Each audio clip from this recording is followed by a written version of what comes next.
Hello বন্ধুরা, আসসালামু আলাইকুম। আমি তানিয়া হায়দার পেজ থেকে তানিয়া বলছি। বন্ধুরা, আপনারা সবাই কেমন আছেন? আমি আলহামদুলিল্লাহ ভালো আছি।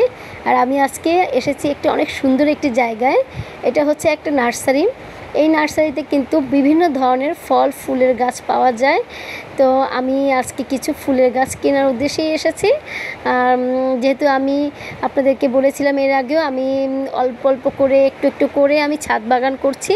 তো এই ছাদ বাগানের জন্য কিন্তু আমি কিছু কিছু ফুল ফুলের গাছ কিনছি এবং আমি ছাদে সেগুলো লাগাচ্ছি, কারণ একা আমার পক্ষে সম্ভব হয় না একবারে এত গাছ কেনা আর সেগুলো লাগানো। তো যাই হোক, এগুলো করতে কিন্তু কষ্ট আছে বন্ধুরা, তো তারপরেও একটু একটু করে করছি। তো দেখুন বন্ধুরা, এখানে কিন্তু এই নার্সারিতে অনেক অনেক ধরনের ফুল ফল এবং পাতাবাহারের গাছগুলো আছে। আমার দেখে খুব মুগ্ধ হয়ে গিয়েছি আমি।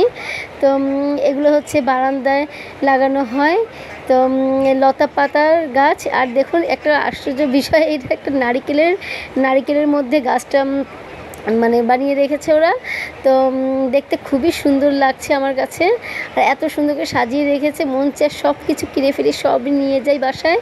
কিন্তু যাই হোক, এই জিনিসটা আমার বেশি ভালো লেগেছে। নারিকেলের মধ্যে যে গাছটা ওনারা তৈরি করে রেখেছে, সেটাই খুবই আমার কাছে অনেকই ভালো লেগেছে। তো যাই হোক, এটা হচ্ছে কলাবতী গাছ। আমি আজকে এই গাছটাই নিয়ে যাব। তো আমি আসলে বেলি ফুলের গাছ আর কি বলে গন্ধরাজ গাছ, এই 3টা গাছ আমি নিয়েছি।